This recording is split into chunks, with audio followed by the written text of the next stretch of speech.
Hello, and this is vlog number 7 for AP Seminar. And there's a lot to unpack for this week. I mean, obviously, we had to turn the papers in, the presentation, making the presentation, delivering the presentation, and the reflection right now. So first, let's start with the paper. So as I mentioned the last couple of vlogs, the paper went pretty decently. I mean, if we were able to pick our own question, I think we would be able to not do better research, but you would at least have an idea of what you're looking on. When we were doing this one on how acculturation affects an immigrant's identity, it was a little bit difficult to find specifically what you're looking for because there isn't a really like problem solution kind of aspect to it.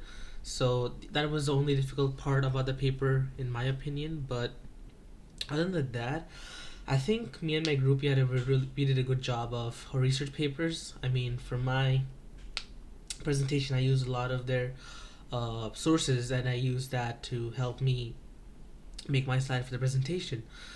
So, yeah, I mean, for the paper itself, as it goes, everything went well.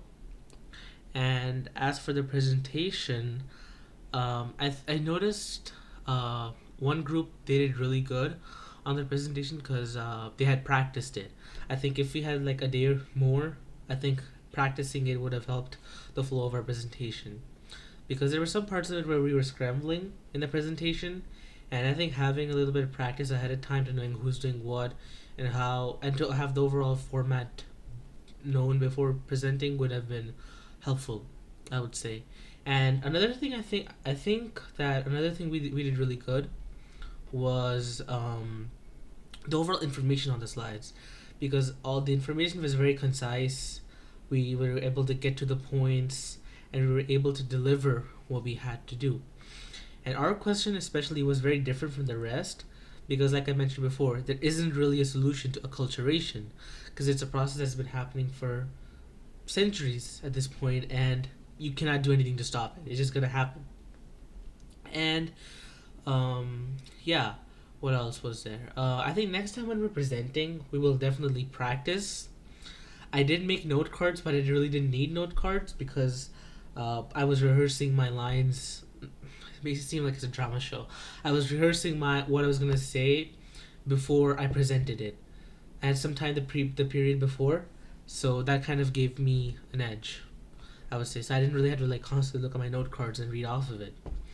And then yeah, and then while watching the video, I watched it a couple hours ago, and it's open on my screen right now. The video, there were a lot of good things and there were a lot of bad things. I'll focus on the sort of bad things first. So in the video, when I was watching it, let me pull it up actually.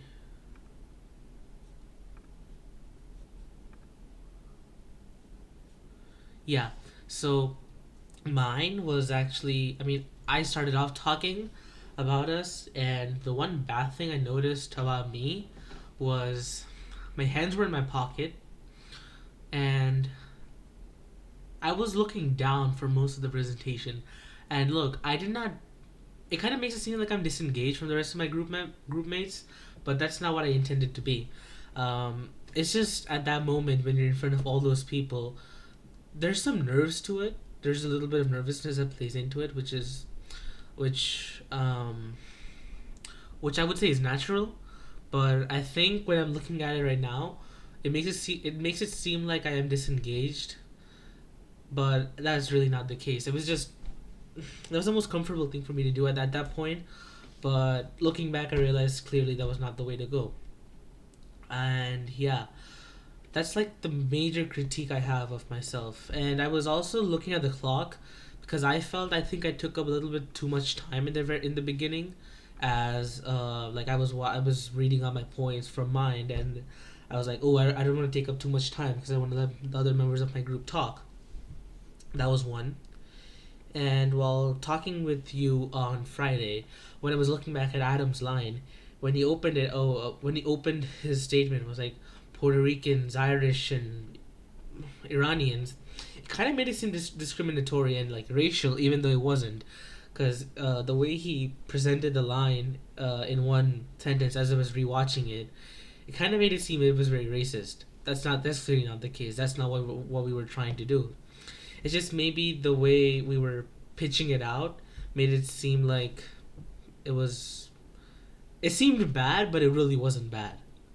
And then I tried not to use a lot of filler words. So looking back, I did not have a lot of ums and ahs, and compared to the other presentations I saw of my peers.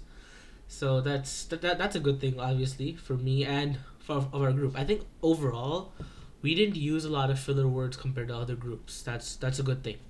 Yeah, that's a good thing because we knew what we were talking about. So it's not like it's too hard to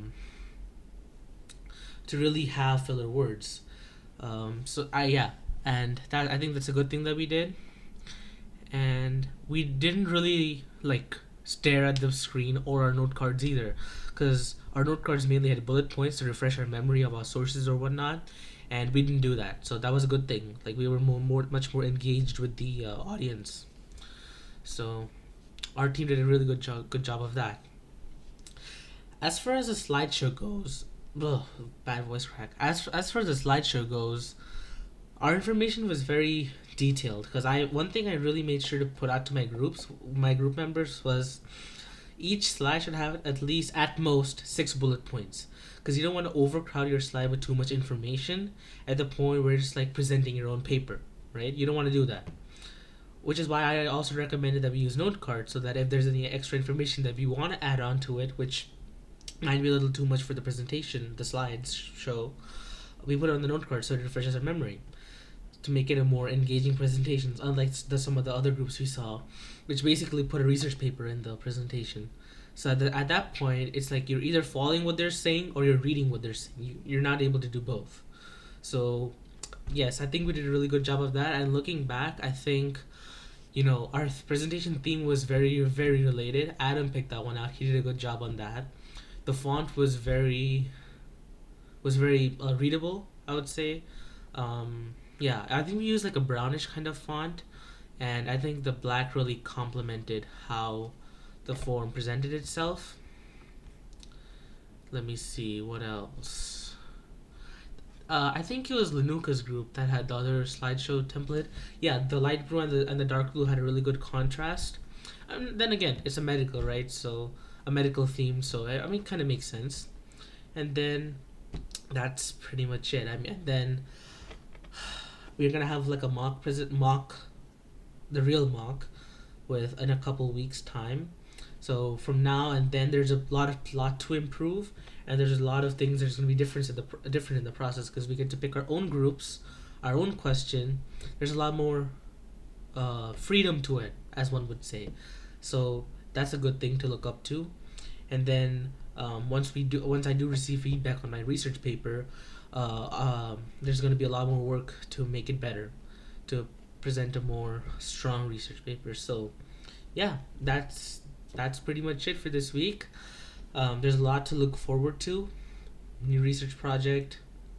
So, picking our new groups, and that's something really exciting about the future. So, yeah, that's pretty much it. Thank you for watching. Have a good one.